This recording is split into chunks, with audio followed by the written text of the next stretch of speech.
Resonance structures can be compared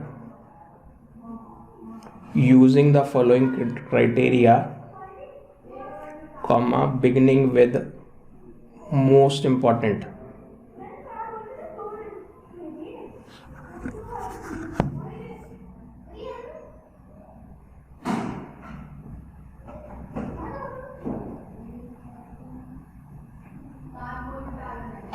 Beginning with most important.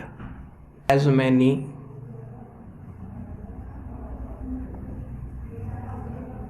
octaves as possible.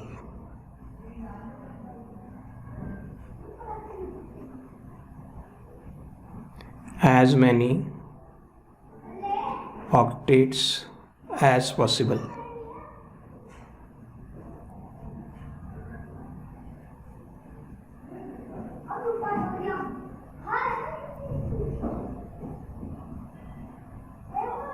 हो गया।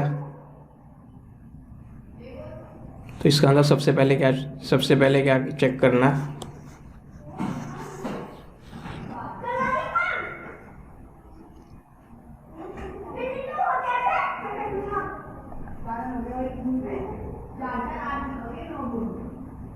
दूसरा as many bonds as possible.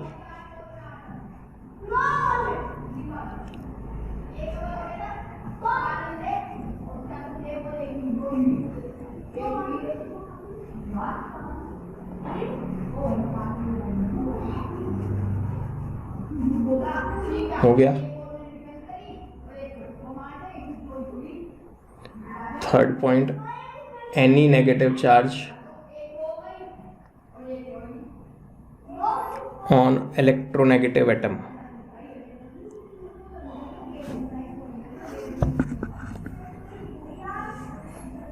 अगर negative charge है तो किस पे होना चाहिए?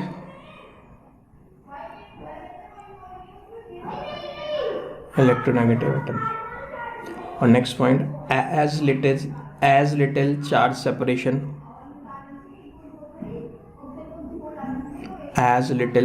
Separation as possible. अगर प्लस माइनस चार्जेस है ना स्मॉल स्पीसीज में, तो एक दूसरे के नियरेस्ट एटम पे होने चाहिए, एक दूसरे से दूर नहीं होने चाहिए, एक दूसरे के पास से पास होने चाहिए। तो सबसे पहले क्या चेक करना, as many octets as possible. तो देखो इसमें या इसमें किसी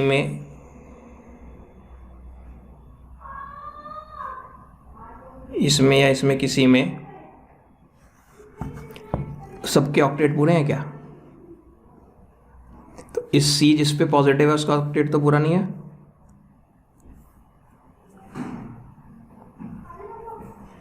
अब इसमें देखो इसके तो सबके पूरे हैं, सबकी वैलेंसीज भी पूरी हैं। इस ओ पे 1 2 3 4 5 6 7 8 इलेक्ट्रॉन पूरे हैं। नहीं, इलेक्ट्रॉन तो पूरे हैं सर 8।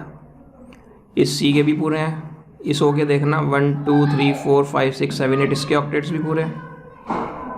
ओ के चेक करो, और इन CS3 में भी, तो this will be more stable.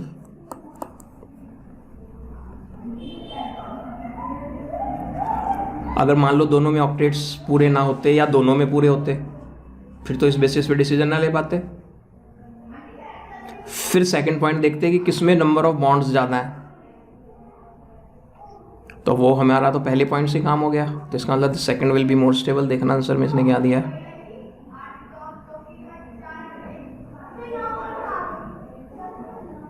The two structures are less one as they involve charge separation. Additionally, structure में करने से काम। अच्छा, क्वेश्चन कुछ और था। Explain which of the two structures cannot be the major contributors. तो इन दोनों में भी लेस कंट्रीब्यूट कौन कर रहा होगा? 1। तो इसने आंसर गलत दे दिया। इसने तो दोनों को ही बारे में बोल दिया, दोनों ही कंट्रीब्यूट नहीं करेंगे as they involve charge separation. Additionally, structure 1 contain carbon atom with an incomplete octet. तो आप छोड़ो, आप अपनी लैंग्वेज में दो, which of the following two structures, इनमें से दो कौन का कंट्रीब्यूशन ज़्यादा होगा? तो सेकंड वाले का ज़्यादा होगा और फर्स्ट वाले का। हाँ जी,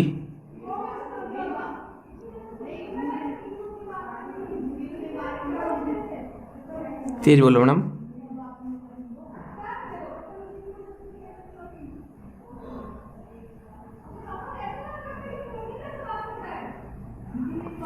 हाँ तो बस अब दोनों में बता दो जी, इसमें ऑक्टेट पूरा नहीं है और इसमें 4 सेपरेशन है, इसलिए दोनों मेजर कंट्रीब्यूटर्स नहीं है। अगर वो पूछता कि जी दोनों में मेजर कंट्रीब्यूटर कौन है या कंपैरेटिवली मोर कंट्रीब्यूशन किसका होगा, तो फिर आपका आंसर ठीक है। निकिता सैनी जी क्लास में है? हाँ पूछो सर।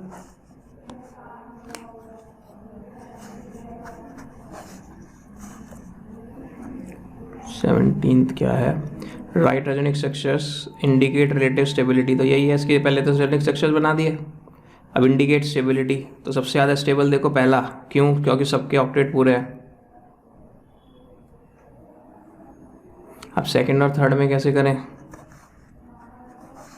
चेक करो किस में ऑक्टेट्स है, दोनों में से किसी भी ऑक्टेट पूरे हैं क्या?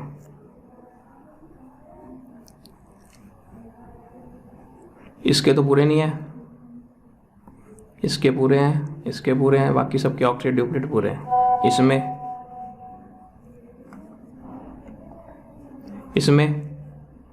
इसके पूरे हैं, इसके भी पूरे हैं, 2 2 4 5 6 सबके पूरे हैं। इसमें चेक करो हाँ या नहीं, कुछ गड़बड़ है। इस सी के पूरे,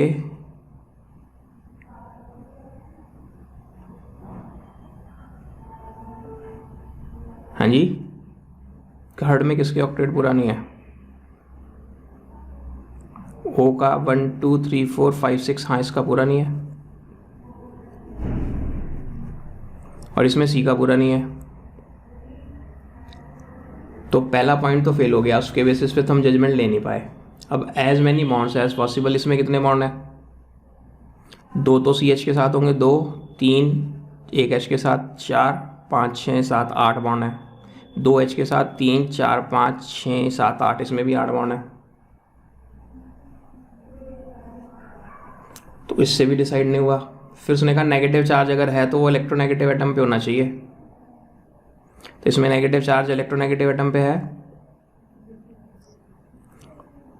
और पॉजिटिव चार्ज लेस इलेक्ट्रोनेगेटिव पे है। इसमें उल्टा है भाई। देखो 4 सेपरेशन भी बराबर है एक बार को, हालांकि हमें चौथा पॉइंट देखने की जरूरत नहीं है, हमें पहले थर्ड पॉइंट ही देखना चाहिए। तो नेगेटिव चार्ज अगर है तो इलेक्ट्रोनेगेटिव पे होना चाहिए, तो वो तो इस पे है, लेकिन इसमें तो इलेक्ट्रोनेगेटिव पे पॉजिटिव है, तो इसलिए इसकी स्टेबिलिटी कम हो गई, या तो इसकी कंट्रीब्यूशन कम हो गई, इसकी कंट्रीब्यूशन ज़्यादा हो गई।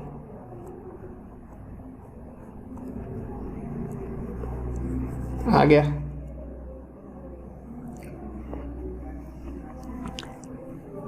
और बताइए जल्दी से। हाँ बोलो मैडम। एक्सरसाइज में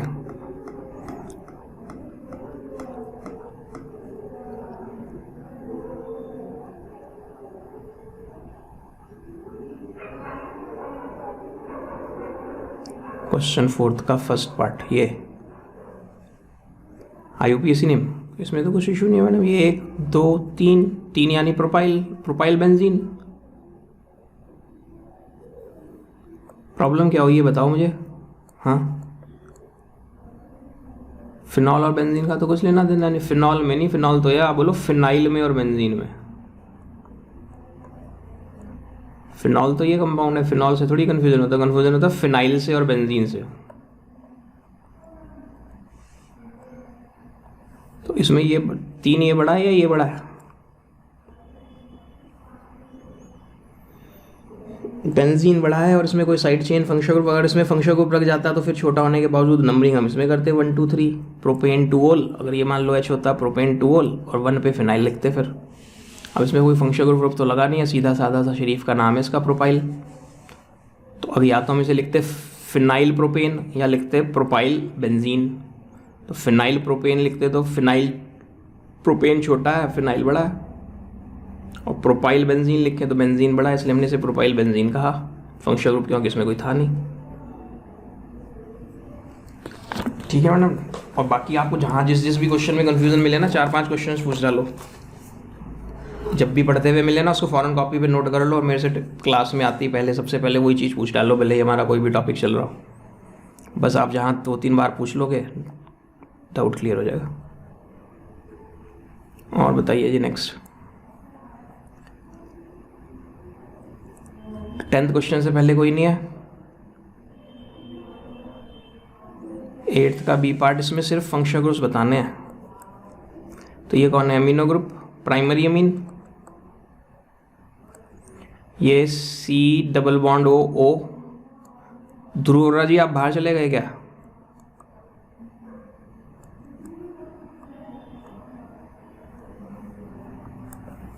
तो ये कौन है? Ester group, COOR। और यहाँ पे भी, यहाँ इस एंड पे 3 R लगे हैं क्या, देखना। तो ये है टर्शियरी अमीन। तो यहाँ टर्शियरी सेकेंडरी अलग ही बताना जरूरी नहीं होता, आप बस बोलो 2 जगह अमीनो ग्रुप है और एक एस्टर ग्रुप है। और बताइए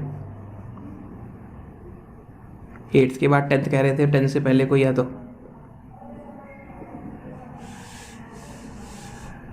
क्वेश्चन नंबर 10 जो है वो hyper conjugation. Alkyl group attach to pi system. देखो हो गया क्या अटैच टू पाई सिस्टम? तो ये इलेक्ट्रॉन दे रहा है इधर की तरफ, नहीं दे रहा, तो ड्यू टू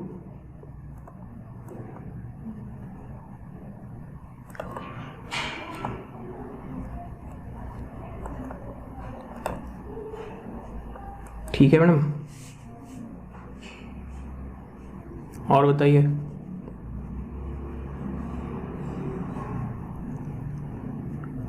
11th के सी पार्ट में draw the resonance structure, solve the following, show the electron shift using curved arrow. तो देखिए CH3 CH double bond CH CH double bond O। तो ये पाई बॉन्ड अगर इधर खिसक जाता है तो क्या होगा? CH3 CH double bond CH O negative C positive. फिर ये पाई बॉन्ड इधर आ जाता है तो क्या? CH3 CH इस C पे पॉजिटिव आ जाएगा, यहाँ सिंगल बॉन्ड हो जाएगा, double bond CH O negative. समझ गए? इस पॉजिटिव चार्ज को देख के ये इधर आ गया, या पॉजिटिव चार्ज कार्बन ने अपने पड़ोसी को देखा, उसके पास कमज़ोर घड़ी थी, उसे बुलवा के अपना पॉजिटिव तो शांत कर लिया और उस बेचारे पे पॉजिटिव आ गया। ठीक है क्या? और बताइए कहाँ तक? इसी का F पार्ट बिल्कुल पड़ोस सेल्फिश कार्बन वाले फंडे से हो जाना चाहिए। सेल्फिश है, पड़ोसी को देखा, पड़ोसी के पास बाय बॉन्ड है, अपनी प्लस चार्ज निपटाने के लिए उसको बुलवा लेगा अपने पास, तो उस बेचारे पे प्लस आ जाएगा, ये सिंगल बॉन्ड हो जाएगा, ये डबल बॉन्ड CH2।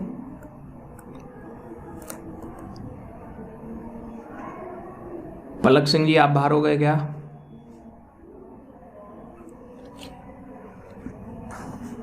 बोलो।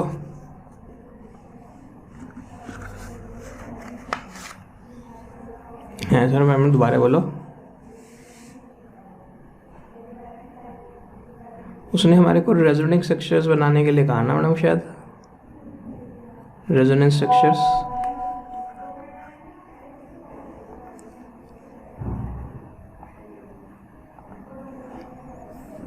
ठीक है,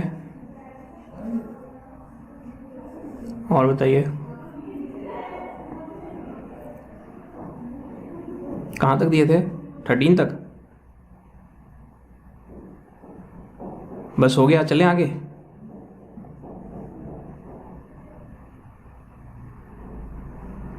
कुछ मजा सा आया एक्सरसाइज करके? जिन्होंने ऑनेस्टली की, जिन्होंने किया ही नहीं उनका तो कुछ नहीं।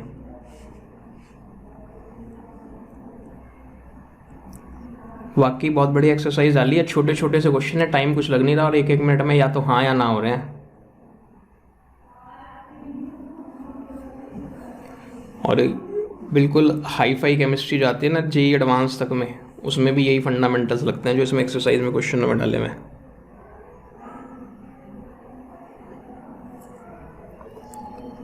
बोलिए मैडम।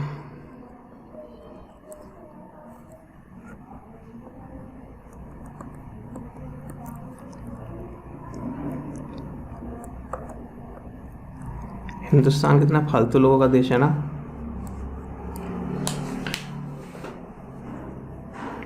एक पार्टी वाले कोई रैली रखते हैं और उसमें हजारों लाखों की तादाद में पहुंच जाते हैं। विदेश में कोई रैली वैली हो किसी डेवलप्ड कंट्री में, वहाँ थोड़ी हजारों लाखों की तादाद में लोग पहुंचेंगे। बचाओ कैसे पहुंचेंगे? बिजनेस वाला तो बिजनेस कैसे छोड़ेगा, नौकरी वाला तो नौकरी कैसे छोड़ेगा।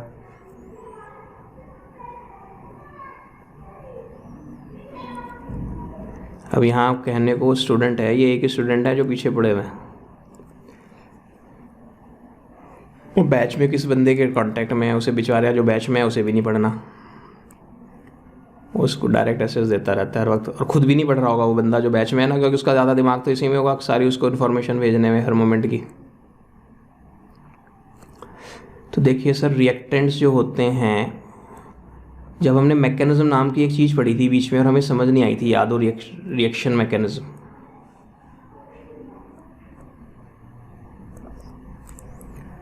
तो ये जो रिएक्टेंट्स और प्रोडक्ट्स हैं, रिएक्टेंट प्रोडक्ट्स के दौरान बीच में भी कुछ बना था ना।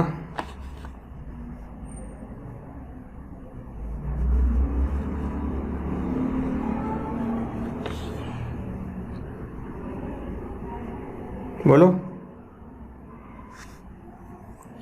रिएक्टेंट्स और प्रोडक्ट्स के दौरान मैंने बोला था ना उस दिन, बीच में भी कुछ बनता है जो ना रिएक्टेंट जैसा होता ना प्रोडक्ट जैसा होता, बीच में थोड़ी देर के लिए बनता है। और नहीं बोला तो था मैंने, आपको नहीं याद आ रहा, कोई बात नहीं। इंटरमीडिएट वर्ड की हिंदी तो समझते हो, रिएक्टेंट्स और प्रोडक्ट्स के बीच का इंटरमीडिएट। तो कई सारी तरह के इंटरमीडिएट्स हमारी ऑर्गेनिक केमिस्ट्री की रिएक्शंस में बनते हैं, जिनमें से हमें 3 पढ़ाए जाते हैं सिर्फ। पहले का नाम कार्बोकैटायंस। किसी ज़माने में इन्हें कार्बोनियम आयन कहते थे, लेकिन अब बड़ा ऑब्जेक्शन आ गया, कार्बोनियम आयन कुछ और हो गए हैं, इन्हें अब कार्बोनियम आयन नहीं कहते। क्या कहते हैं? सिर्फ कार्बोकैटायन। तो कार्बोकैटायन मतलब positively charge C with 6 electrons. Carbon पे पॉजिटिव चार्ज होगा और शेयरिंग कराने के बाद उसके पास कितने इलेक्ट्रॉन्स हो रहे होंगे? टोटल 6 इलेक्ट्रॉन्स हो रहे होंगे बस। देखिए कैसे। मान लीजिए ये है आपके पास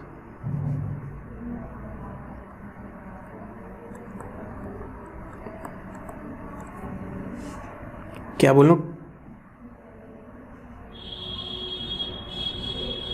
शेयर्ड पेयर Cl की तरफ किसका जा रहा होगा? Cl मोर इलेक्ट्रोनेगेटिव है।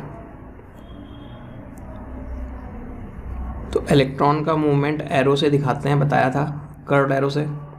अगर दोनों इलेक्ट्रॉन एक ही बंदे के पास जा रहे हो तो डबल हेडेड एरो बनाते हैं, और अगर एक एरो एक के पास एक इलेक्ट्रॉन जा रहा हो तो हाफ हेडेड एरो बनाते हैं। हाफ हेडेड एरो को फिश हुक भी कहते हैं। हाफ हेडेड एरो को फिश हुक भी कहते हैं। तो फिलहाल ये दोनों इलेक्ट्रॉन Cl पे अगर आ जाएं तो क्या ये बनेगा?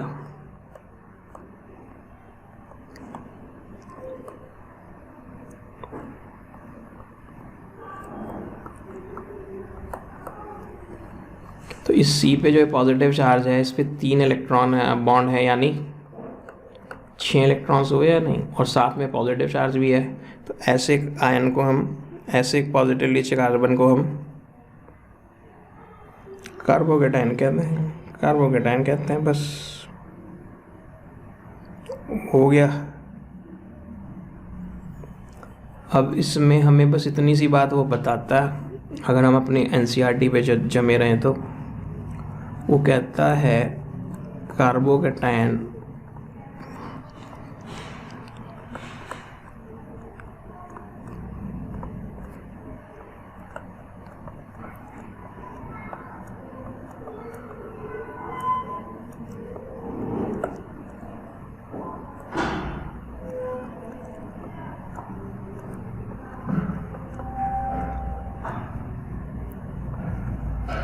इस पे भी प्लस, इस पे भी प्लस, इस पे भी प्लस और इस पे भी प्लस।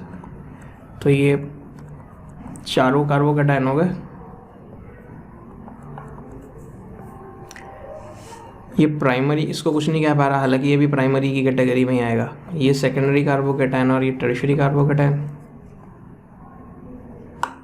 समझ गया क्यों सेकंड प्राइमरी? क्योंकि जिस सी पे प्लस है वो एक ही सी को छू रहा। इसको क्यों सेकंड है? जिस सी पे प्लस है वो 2 सी को छू रहा, जिस सी पे प्लस है वो 3 सी को छू रहा।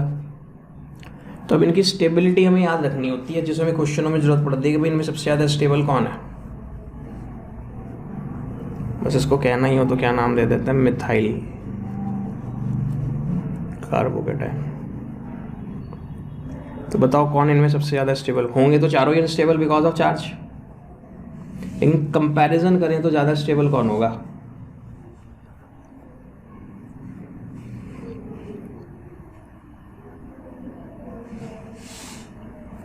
ये सी भूखा है क्या? प्लस चार्ज मीन्स इसने माथे पे बिंदी लगा रखी है, मैं भिखारी हूं, मैं भूखा हूं, मेरे पास इलेक्ट्रॉन्स की शॉर्टेज है। लेबल्ड भिखारी कहते हैं, लेबल्ड भिखारी। अब ये CH3 क्या प्लस आई इफेक्ट दिखाते थे? याद हो, इलेक्ट्रॉन्स को अपने से दूर धक्का देते थे। तो ये सी कह रहा मुझे बहुत भूख लग रही है, मुझे भूख लग रही है, मुझे इलेक्ट्रॉन्स खाने को चाहिए। तो ये पड़ोसी इसके 3 बोले ले हमारी थाली से खा ले, ले खा ले, ले खा ले। इन्होंने कहा खा ले, बस इसका तो ये नहीं इसने खा लिया। भाई आप किसी के घर गए, उसने आपके सामने एक बड़ी सी प्लेट में खूब सारी ड्राई फ्रूट्स, दूसरी प्लेट में खूब सारे मिठाई विठाई और ये वो सब करके रखा, और आप उन्होंने पूछता है खा लो, तो आप पूरी प्लेटें खाली करके आते हो। जी मेरे लिए तो रखी थी, मेरा फर्ज बनता था मैं सब खाली करके आऊँ। तो ऐसे ये कह रहे हैं खा ले खा ले खा ले, तो वो कह रहे हैं खा ले, इसका तो ये नहीं है खा जाएगा। ये लाइन मैंने इसलिए ऐड की अपनी कहानी में, क्योंकि बहुत सारे स्टूडेंट ने क्या कहा, सर इन्होंने तो इन सबके इलेक्ट्रॉन खा लिए थे, अब इस पर तो चार्ज वार्ज रहा नहीं है, तो न्यूट्रल हो गया होगा। नहीं, चार्ज तो है, भिखारी तो है, लेकिन 3 जने पूछ रहे खा ले खा ले खा ले। भले भले ही भिखारी है, लेकिन रेस्पेक्ट वाला, सेल्फ रेस्पेक्ट वाला है, खाए नहीं। इसमें कितने पड़ोसी पूछ रहे खा ले? 2 जने। इसमें एक ही जना पूछ रहा और इसमें एक भी नहीं पूछ रहा।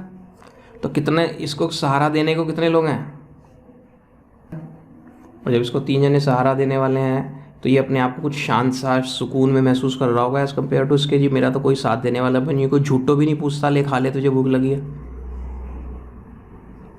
तो सबसे ज़्यादा स्टेबिलिटी किस में आ गई?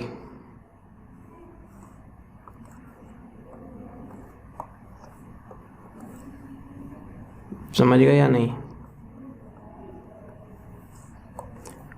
तो ये बस स्टेबिलिटी का सीक्वेंस मुझे याद रखना है, और इसमें बहुत सारे और अजीबोगरीब किस्से भी आया करते हैं। कहो वो पढ़ाऊँ, नहीं तो इतने पे ही छोड़ दूँ। ये स्टेबिलिटी आप हाइपर कॉन्जुगेशन से भी एक्सप्लेन कर सकते हैं। हल भले ही यहाँ पाया बॉन्ड नहीं है, लेकिन इसके पास 9 अल्फा एच है क्या, तो वो अपने अल्फा एच वाले बॉन्ड इधर दे दे, सिग्मा बॉन्ड्स, तो भी इसमें स्टेबिलिटी आ जाएगी। देखो ऐसे, ये मैंने एच लगा दिए, सिर्फ ये वाला रहने दिया, यानी ये वाला सीन। तो ये इधर आ जाएगा,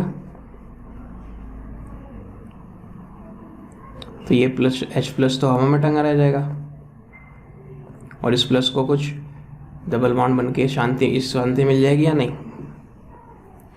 तो ये जो शांति है, ये जो स्टेबिलिटी आप फर्दर एक्सप्लेन कर सकते हैं किसकी हेल्प से? हाइपर कॉन्जुगेशन से भी एक्सप्लेन कर सकते हैं। लेकिन वो थाली वाली कहानी याद रखनी बड़ी आसान है कि 3 जनों ने अपनी थालियां उसकी तरफ खिसका दी हैं, ले खा ले, ले खा ले। अब बताओ सर इतने पे छोड़ दूं या सचमुच में आगे बढ़ूं? सॉरी, आगे बढ़ूं या और बताऊं? आपकी NCERT इतना ही पढ़ाती है।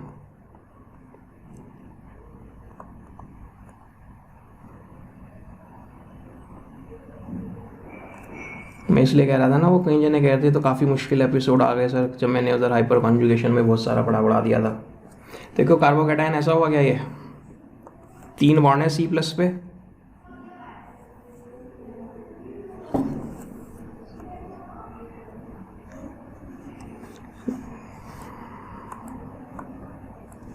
3 बॉन्ड है और एक प्लस चार्ज भी है, तो हाइब्रिडाइजेशन कौन सी हुई? हाइब्रिडाइजेशन कौन सी हुई?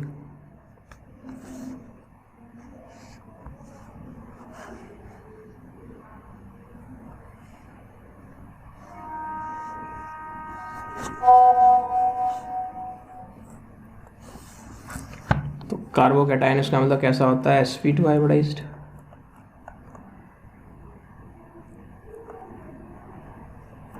क्योंकि 3 पेयर हुए ना, जिसके पास 3 पेयर ऑफ इलेक्ट्रॉन और कार्बन के वो sp2 हाइब्रिडाइज होगा, तो उसके पास ये अनहाइब्रिडाइज p ऑर्बिटल है। sp2 है ना, एक p छूट गया, तो ये कौन है? एम्प्टी या कहो वैकेंट p ऑर्बिटल।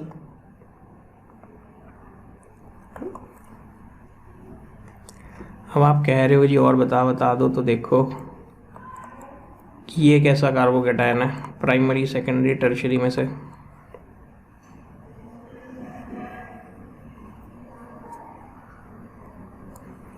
तो इसकी स्टेबिलिटी तो काफ़ी कम होगी।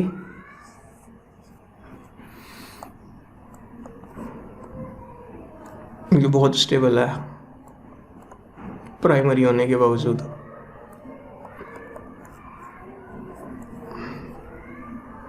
क्या हो गया?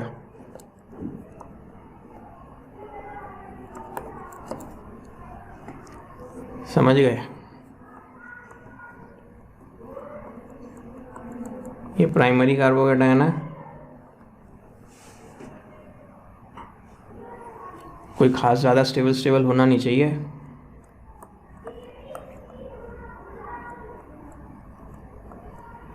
ये सेल्फिश कार्बन पड़ोस का पाई बॉन्ड अपनी तरफ बुलवा के फिर ये इधर आ जाएगा। यहाँ तो बहुत ही बड़ा खेल शुरू हो जाएगा, 5 स्ट्रक्चर बन जाएंगे। तो इसमें तो 5 स्ट्रक्चर बन गए तो बहुत ही स्टेबिलिटी आ जाएगी।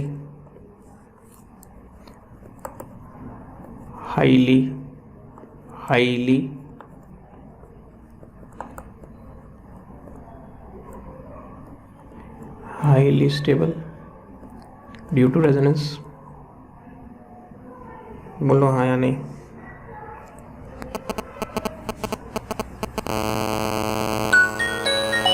जादू से हो गया। इंटरमीडिएट कैसे हो, उसे भूल जाओ फिलहाल, इंटरमीडिएट कर लो, नेक्स्ट चैप्टर में समझ में आएगा जब रिएक्शन मैकेनिज्म पढ़ेंगे कि इंटरमीडिएट कैसे हो गए। रिएक्टेंट या प्रोडक्ट जैसे लग रहे क्या है ये बताओ बस आप मुझे। ये रिएक्टेंट या प्रोडक्ट हो सकते हैं क्या? नहीं हो सकते ना, बस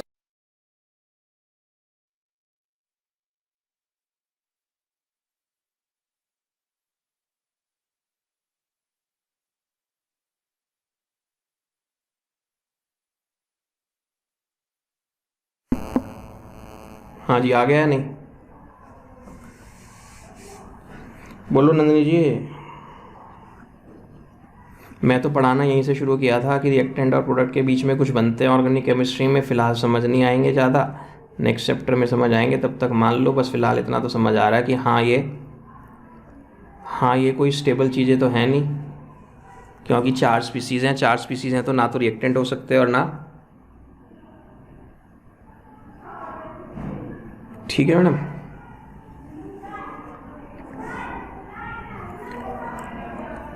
अब नंबर 2 पे आते हैं, कार्बन फ्री रेडिकल्स। कुछ याद आए हो जो हमें बूढ़ा कर रहे थे? कटा नहीं। तो फ्री रेडिकल्स करते हैं, ये नहीं कि वो कार्बन वाले ही हों, और भी हो सकते हैं। तो कैसे? ये कौन है आपका? मीथेन है क्या फ़िलहाल? कुछ ऐसा हो जाए, क्या हो जाए उसमें दिमाग नहीं लगाना, फिर से कभी उसमें लगाओगे तो उड़ जाओगे। नेक्स्ट लेसन में अपने आप आ जाएंगे कि आ जाओगे, इसी साल के नेक्स्ट लेसन में। ये डॉट इधर जा रहा है इसलिए हाफ एट एरो, ये भी डॉट इधर जा रहा है इसलिए हाफ एट एरो। ये क्या बन गया? CH3 डॉट, और ये भी क्या बन गया? H dot. तो ये कौन है?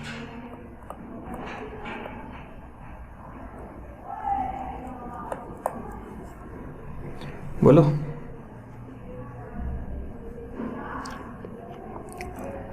अब कार्बन फ्री रेडिकल भी 3 तरह 4 होंगे बेसिक।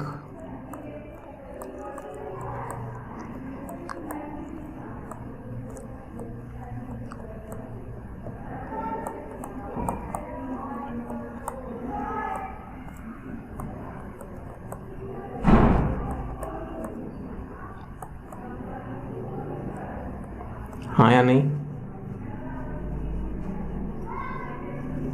अब इनकी स्टेबिलिटी अगर देखें तो ये माथे पे बिंदी लगा के बैठा है, यानी इलेक्ट्रॉन लगा के बैठा है इस बार।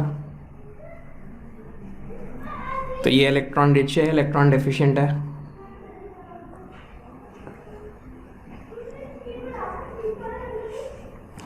एक आदमी के पास ना सोने की बस एक ही चैन है, बाकी बिल्कुल कंगाल, तो अपने गले में पहन के रखता है शर्ट के ऊपर।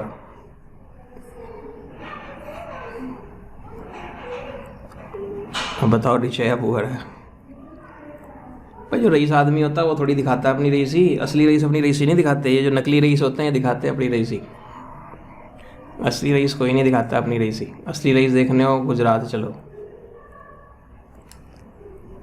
यहाँ सहारनपुर में थोड़ी है। सहारनपुर में तो सब दिखावे वाले रईस हैं ज़्यादातर। तो कुल मिला के सी पे डॉट लगाया तो सी पे कितने इलेक्ट्रॉन्स हैं? Neutral carbon with 7 electrons. गिनो ध्यान से। न्यूट्रल है ना, इस पे कोई चार्ज तो नहीं आया, अपना डॉट ही तो लेके लगवा। एच अपना डॉट लेके लगवा तो चार्ज तो कोई नहीं आया, तो न्यूट्रल है इसलिए। लेकिन इलेक्ट्रॉन कितने गिनो? 3 बॉन्ड के 6 इलेक्ट्रॉन और 7 वाई है। तब 7 इलेक्ट्रॉन है तो इलेक्ट्रॉन रिच हुआ डेफिशिएंट हुआ?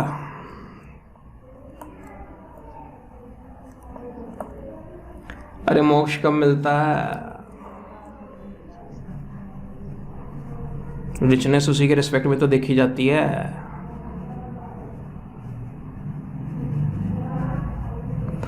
अब ये इलेक्ट्रॉन डेफिशिएंट है और 3 पड़ोसी क्या कह रहे हैं? ले खा ले, ले खा ले, ले खा ले। तो इसकी डेफिशिएंसी कंपनसेट होती महसूस हुई क्या इसे?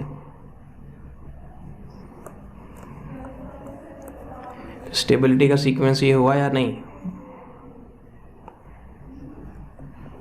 मयंक सैनी जी हैं क्लास में?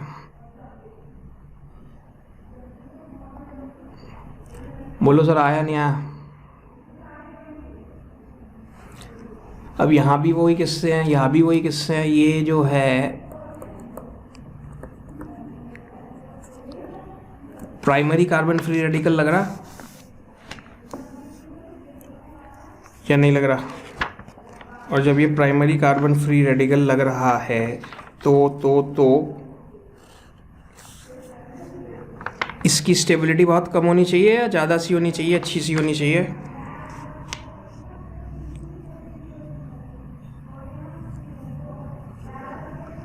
कम होनी चाहिए। अभी पढ़ा ना, प्राइमरी वाले की स्टेबिलिटी तो कम होती है। लेकिन ये डॉट इस सी का है, तो सी का ये डॉट इस डॉट से बात करता है कि तू ना उधर वाले का साथ छोड़ दे, मेरे साथ पाई बॉन्ड बना ले। ये डॉट इस बॉन्ड से कह रहा, डॉट से कह रहा। और मान लो इन दोनों में पार्टनरशिप हो गई, बॉन्ड बन गया, उस बेचारे का सी अपना मुंह देखता रह जाएगा उधर। हाँ या नहीं? क्या हो जाएगा? CH2 dot CH double bond CH2। जब ये डॉट और ये डॉट के बीच में बॉन्ड बन जाएगा तो यहाँ डबल बॉन्ड हो जाएगा और यहाँ का बॉन्ड टूट गया। तो फिर से क्या हो गया? Resonance stabilized. मयंक सैनी जी आ गए आप?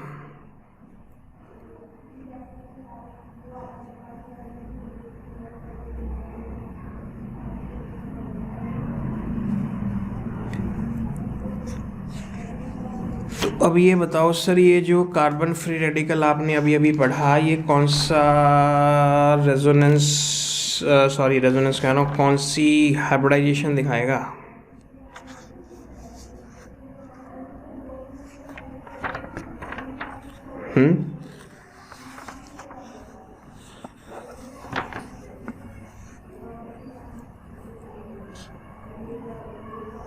बता दो भाई, कुछ तो सोच लिया करो।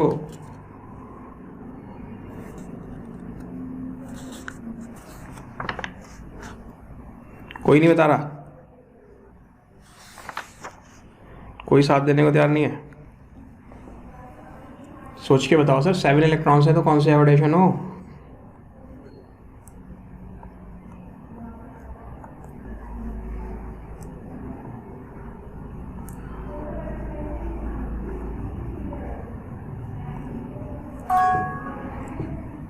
ठीक है,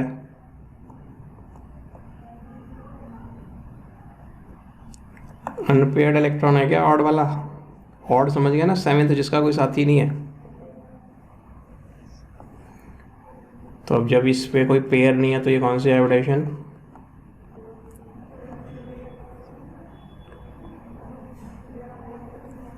तो कार्बन फ्री रेडिकल भी कैसा हाइब्रिडाइज्ड?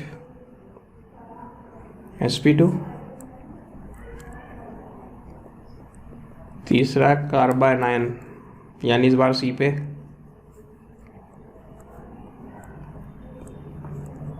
क्या चार्ज आएगा बोल तो, इंग्लिश तो आती होगी या वो भी गई? जब एनायन कह रहे हैं तो नेगेटिव आता होगा ना।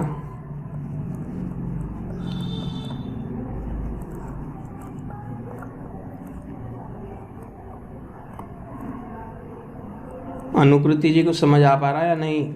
आपका गैप हो गया काफ़ी बड़ा।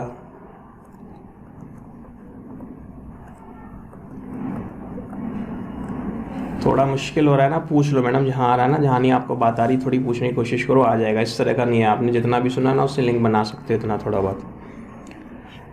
सी पे नेगेटिव है, जिस सी पे नेगेटिव है वो 3 कार्बन को छू रहा है तो ये भी क्या होगा? टर्शरी। जिस सी पे नेगेटिव है 2 कार्बन को ही छू पा रहा है इसलिए सेकेंडरी, और जो एक ही को छू पा रहा है इसको बोलो मिथाइल कार्बोनाइन।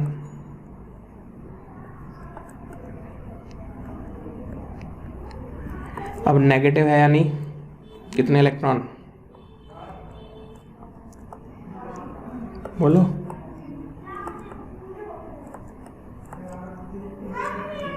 अरे नेगेटिव तो जब आया होगा ना, यहाँ जो भी बॉन्ड रहा होगा उस बॉन्ड का जो भी ये जो होगा इसका इलेक्ट्रॉन इसी ने ले लिया होगा, तभी तो इसमें नेगेटिव आया होगा। अपना लेने से तो डॉट ही आता है, दूसरे का भी छीनेंगे तभी तो नेगेटिव आएगा।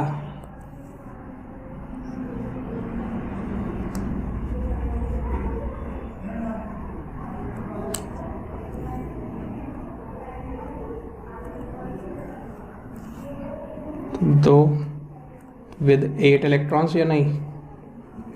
अब ये सी तो वाकई रिच है, रईस है, नेगेटिव चार्ज भी है, ऑक्टेट भी पूरा है, ऊपर से 3 CH3 कह रहे हैं, ऊपर से 3 CH3 कह रहे हैं, ले खा ले ले खा ले खा ले, क्या कहेगा? इंडाइजेशन हो जाएगा।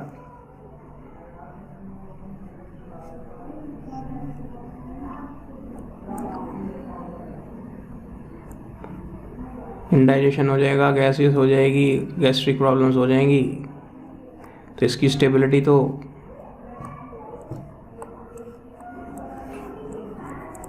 उल्टा हो गया मामला या नहीं?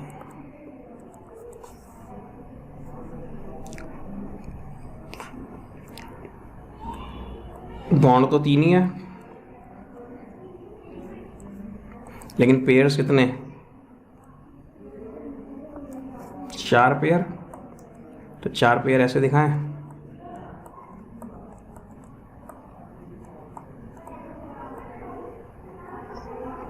तो 4 पेयर, तो फिर हाइब्रिडाइजेशन क्या दिखानी पड़ेगी?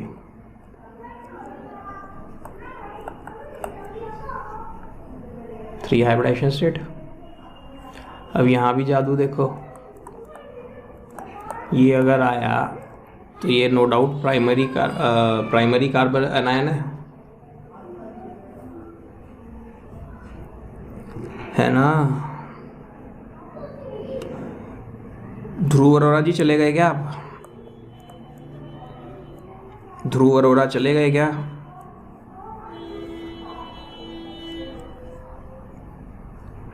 तो ये नेगेटिव इधर, ये इधर, क्या हो गया?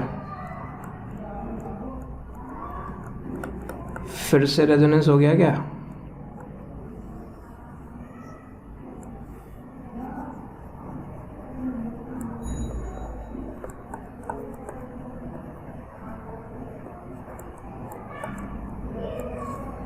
Resonance stabilised.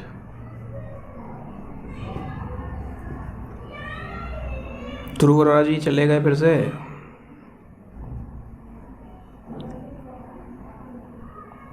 चलो दूसरे वाले भी आ गए, अब थोड़ा सा वो भी पढ़ने जाते जाते। ठीक है,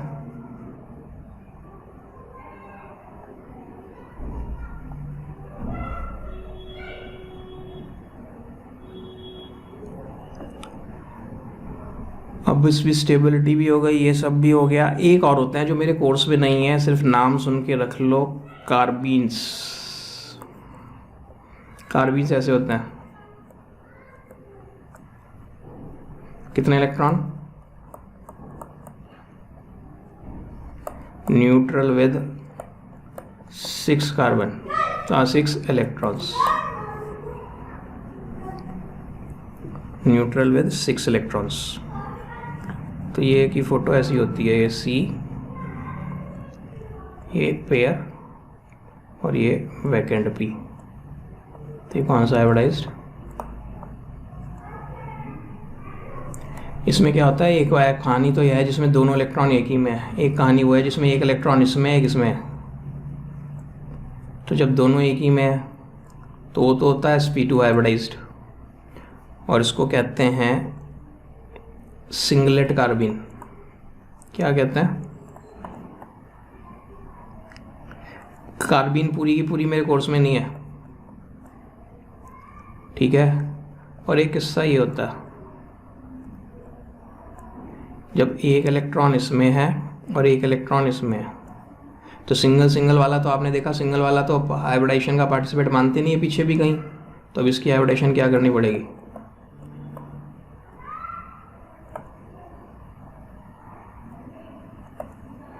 दो ही बॉन्ड रह गए ना, पेयर यहाँ ये है ना, पेयर ये है, तो क्या हो गया?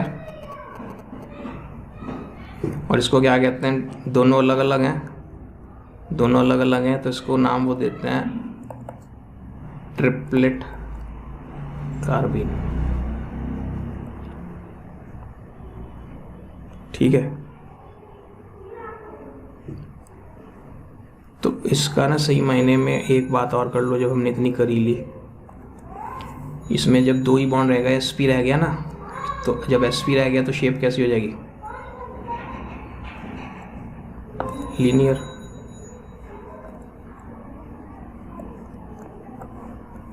और ये बेंट, और ये लीनियर। कार्बीन्स मेरे कोर्स में, ये नहीं डिलीट कर दिया, मेरे कोर्स में है ही नहीं CBSE में, ठीक है।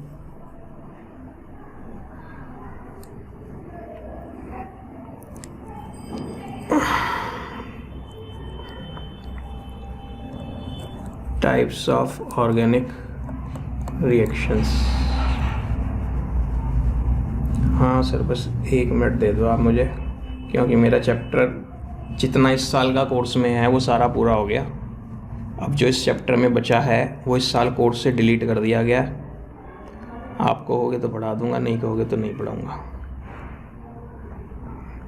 टाइप्स ऑफ रिएक्शन के नाम पे देखो कितना बड़ा आर्टिकल है। सब्स्टिट्यूशन रिएक्शन जानते हो? एक्सरसाइज में जो हम क्वेश्चन पे रुके थे ना, उससे अगला क्वेश्चन इसी के एग्जांपल हैं, तो वहाँ समझ आ जाएगा क्वेश्चन करते हुए। एडिशन रिएक्शन भी जानते हो, जब दो चीज़ें जुड़ के एक बने। एलिमिनेशन नहीं जानते, इंग्लिश तो लेकिन समझ आती है, जब किसी मॉलिक्यूल में से कुछ निकल के एक छोटे छोटे 2 मॉलिक्यूल बन जाए तो वो क्या हो जाएगा? एलिमिनेशन। और रीअरेंजमेंट मतलब एक मॉलिक्यूल था, उसमें कुछ यहाँ जुड़ा था, वो यहाँ से हट के आके यहाँ जुड़ गया, तो ये क्या हो गया? रीअरेंजमेंट। तो इसके एग्जांपल्स अभी हम करेंगे इस लेसन में, एक्सरसाइज में क्वेश्चंस मिलेंगे, वहाँ हो जाएगा। और नेक्स्ट लेसन में तो बहुत सारों के रिएक्शन ही लिखेंगे हम अपने पास से, तो हो जाएंगी। तो मैं सारी की सारी नेक्स्ट लेसन में आपको करा रहा हूँ कि देखो